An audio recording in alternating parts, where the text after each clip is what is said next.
Yo geng Wira yang pasang Android player dekat atas macam dalam video ni kan. Korang nak tak kalau dekat bawah ni ada cup holder dekat bahagian radio lama ni lah kan. Radio lama ni sini.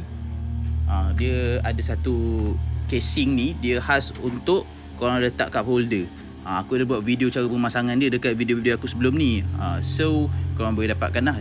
Tapi kalau korang rasa macam tak nak cup holder, korang just nak tutup terus, korang adakah perlukan satu cover yang macam gini lah, tapi dia just tutup, tak ada lubang untuk letak ni? Adakah korang perlukan benda macam ni? Korang boleh komen kat bawah guys. Aku akan buat, and mungkin aku boleh packagekan sekali dengan casing Android player yang ni, yang macam dalam video ni. Korang boleh dapatkan guys. Komen kat bawah. Aku buat mungkin sebab dia tak mudah. Tak mudah pula, tak susah sangat lah, sebab dia punya template ni dah ada. Aku just tutup je lubang ni. So harga dia confirm lah murah. Yang ni murah, yang dia lagi murah. Korang boleh komen kat bawah kalau korang nak lah. Kalau tak nak, aku tak buat.